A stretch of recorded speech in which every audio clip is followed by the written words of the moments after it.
Okay, so in the past, so far I've made 2 videos. Hope I put them both up on the same channel. I did. But 2 videos about this with, people from your past. People from my past. I say your, I mean me. You, I mean me. It's just the way I do it. And sometimes it's just a hypothetical, fictional person. I just shouldn't call them you and their friends or family or whatever it is, they. Make it so much easier. But anyway, I've been making these videos because there's a lot on my mind, too, things I've seen. But I've been doing more of a hypothetical where people would more people would understand, could relate to the situation. But when it involves people who are quite bizarre, they come up with the crazy stuff. Like people say, you just can't make this stuff up. They're the people that people talk about. Okay. You just can't make it up. They come up with such weirdness. And yeah. Like people from, it could, people from your past, and people you went to school with, people, family, friends, in-laws that you knew, when you were young. And then later on they became your in-laws. Church people. Church people, I've not known too much to ever be bizarre from church people. In my lifetime, I'm 60 years old, so no, not so much, but I'm sure it can be. For some people, you can see those on TV, whatever.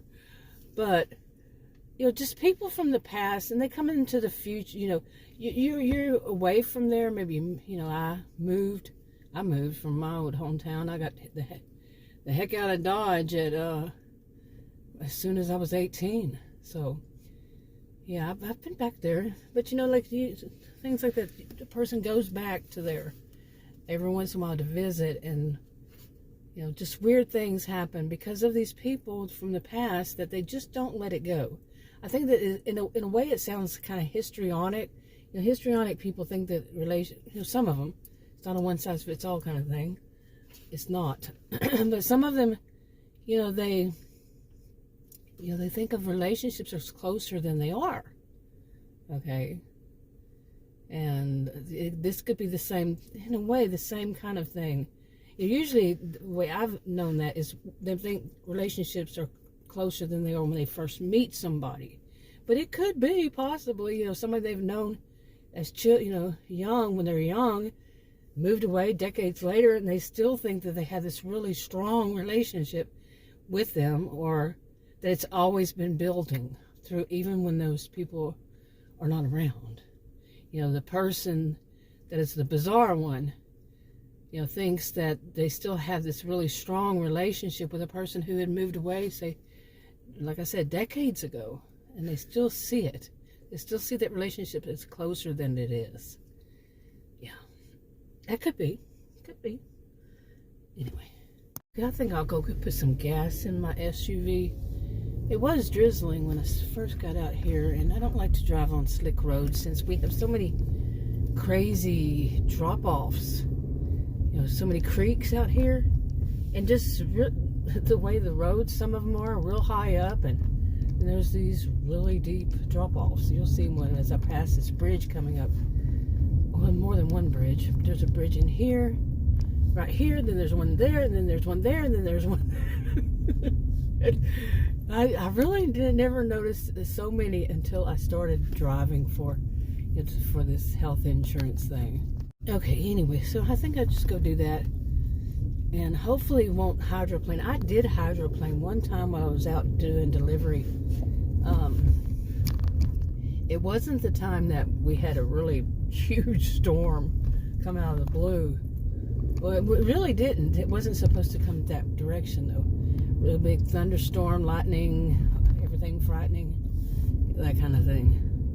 But it was so beautiful. I haven't had in eons, I don't think ever, to be out in something like that. Oh, it was beautiful. The lightning and the sky, and it was like all different colors and all. Yeah. Anyway, what else was I going to see? And I'm also losing my voice. There was so much pollen that came up from, this is north of Dallas, but it came up from Austin, as usual, and blown in. See all these drop-offs? See, just drop-offs. Well, you don't probably see them as I do. But anyway. So what else was I talking about? I was talking about people from the past that come into the future and come into the present, which is many, it can be decades, like I said. And I'm losing my freaking voice. But decades later, and then they think that they have that real close relationship.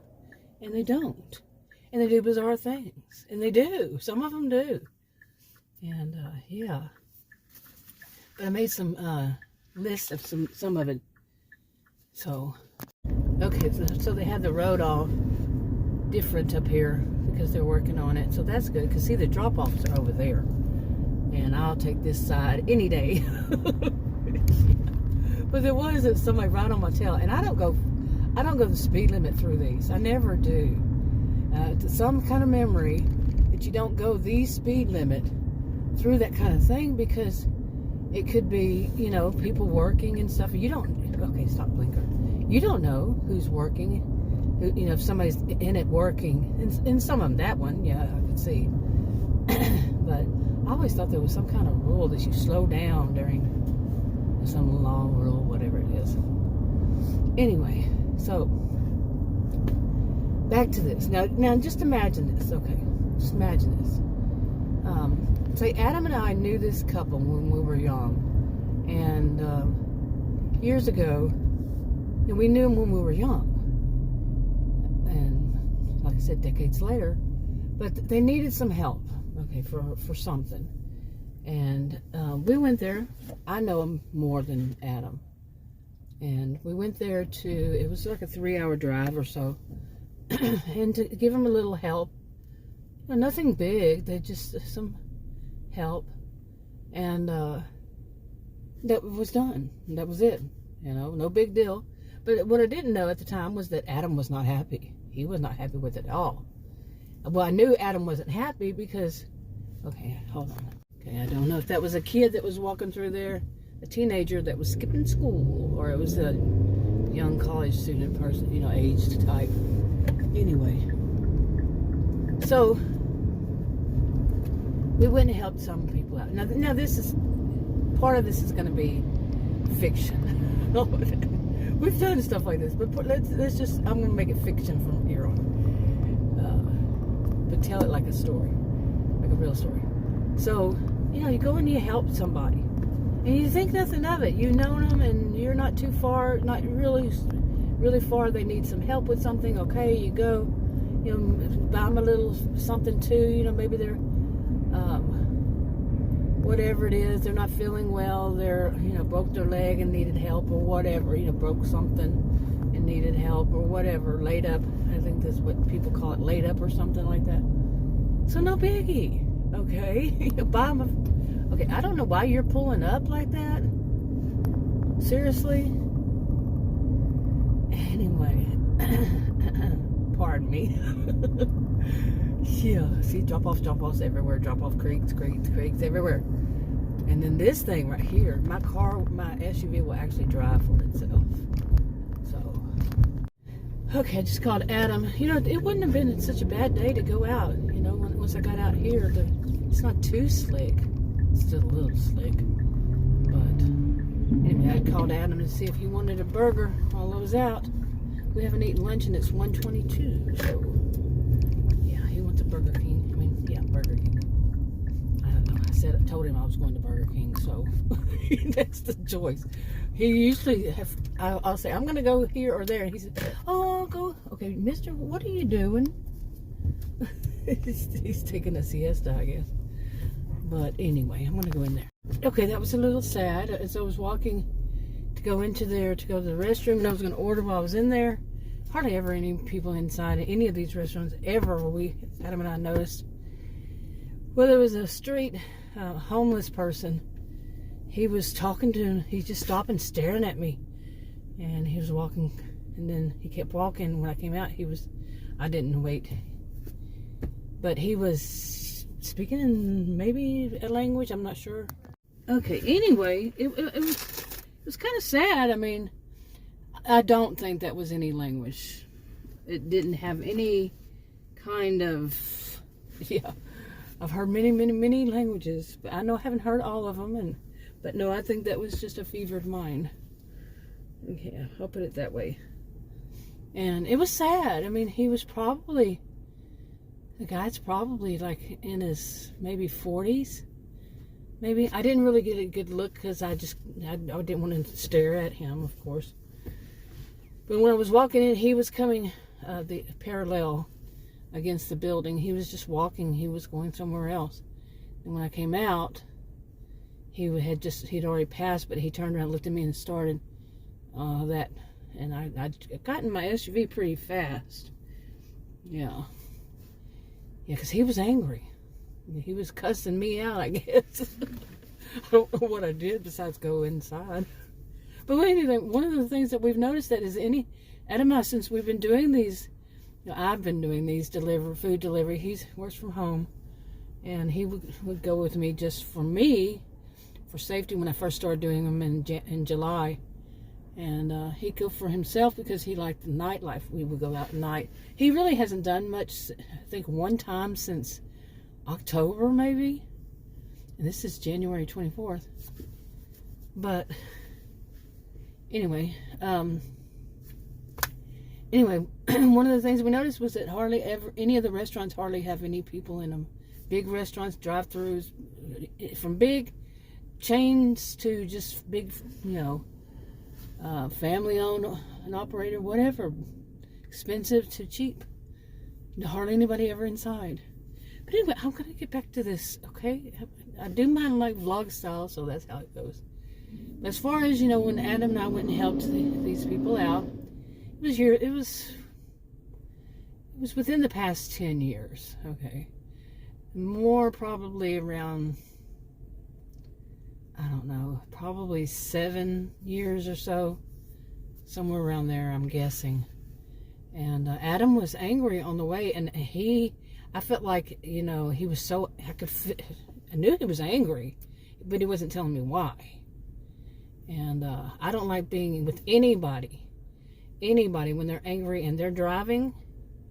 And I probably said millions of times, let me drive. But I don't go anywhere with him anymore. Seriously, when he's driving, I do not. Okay, anyway. Maybe I'll get this out today, you think? But, so Adam was not, he was angry. And it was like 3 hours or so. And plus we were in his SUV. And his, I don't know how mine would work. I don't use the GPS.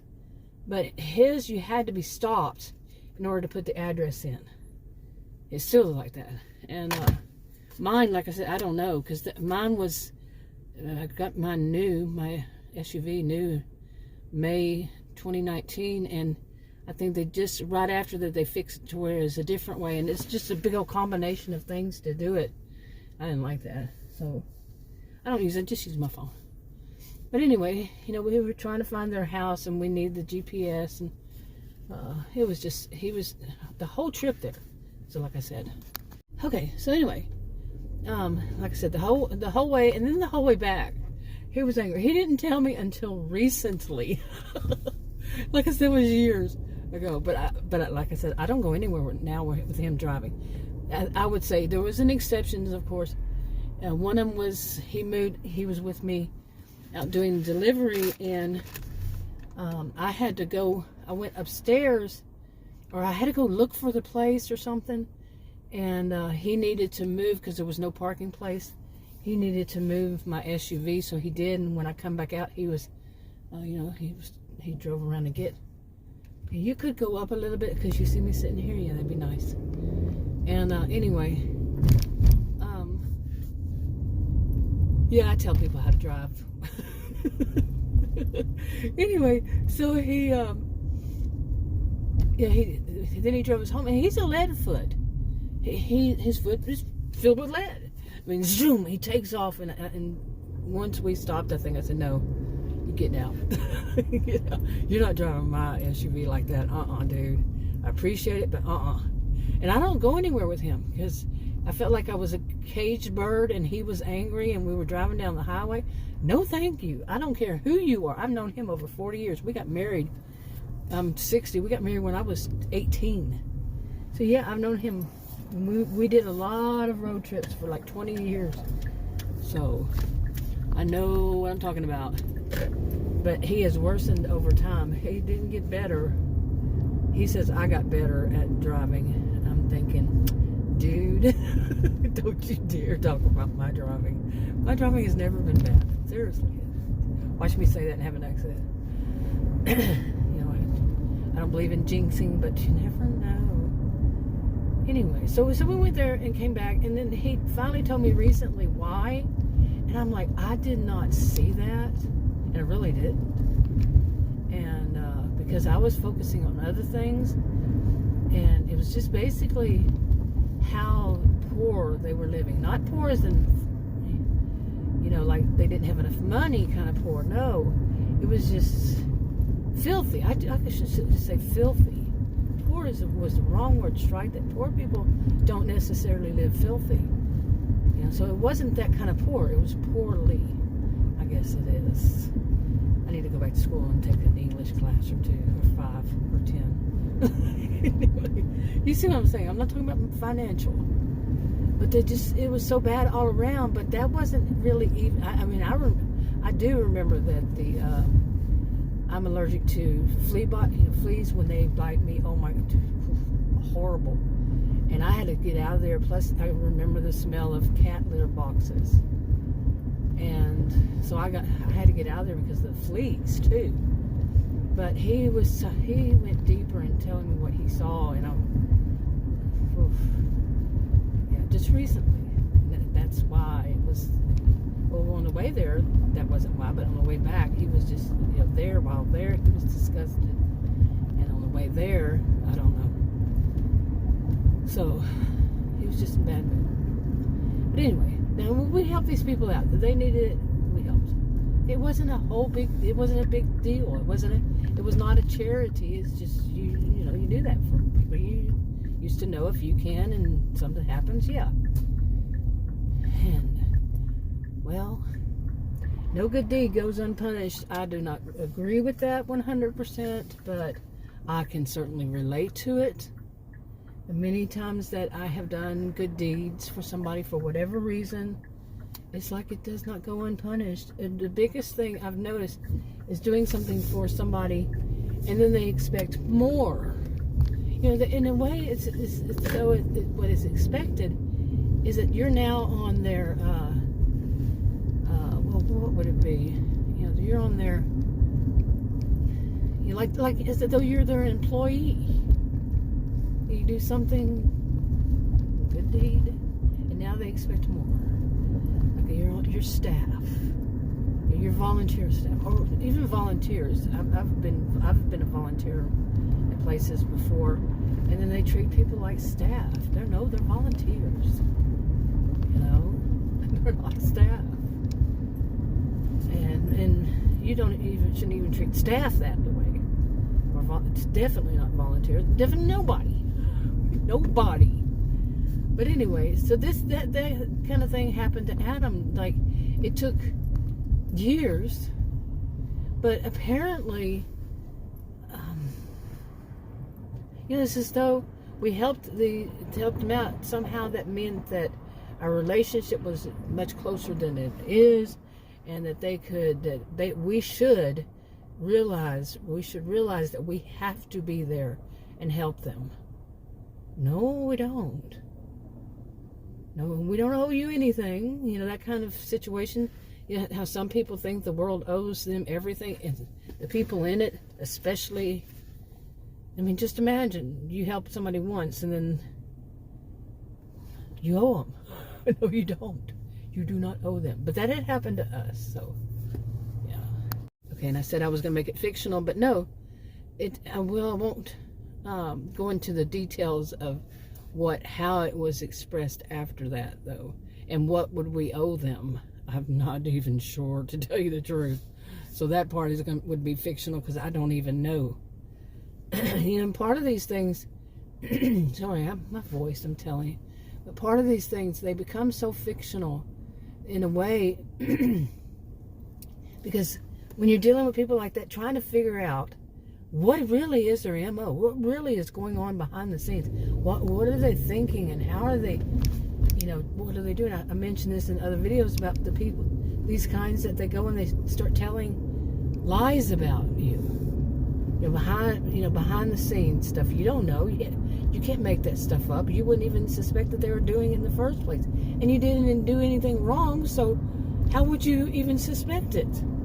You see, all of that wrapped in then some. And then you hear a hint, or you get a feeling, or somebody treats you that, said, oh yeah, I heard what you said. This kind of thing. Something. You're like, wait a minute, what in the world are you talking about? I never did anything like that. Oh, right, sure. See, they've set it up. You don't have a clue. So, yeah. Anyway. There's a lot of traffic right here, right now. Yeah. Okay. Now, probably, boy, you gotta pardon me. This is unbelievable. Come out here. Haven't been sick, come out here and, But, I'm probably going to stop using that voice, that woman voice. And I for a while, that's just what was going on in my head, was just to use that voice. Yeah. It was after, I had been in the hospital ER 3 times, and I think it was around that time that I started doing it. And now I'm like, okay, I don't want to do that anymore. Don't know. Really don't know. I had been very, as I see it, I had been very on and off ill or sick. Which one? Like I said, I need to go back to school. Doubt it. I was a career student. That was enough. But we'll see how I feel about it. My voice never sounds like my voice anyway. So I really don't know what I don't know, squirrely. And so this is not, the voice you hear is really not what mine sounds like. Never. No matter what camera I was using, never. Even before I started making videos. Yeah. Anyway, wrapping it up. Talk to you on another video. Bye.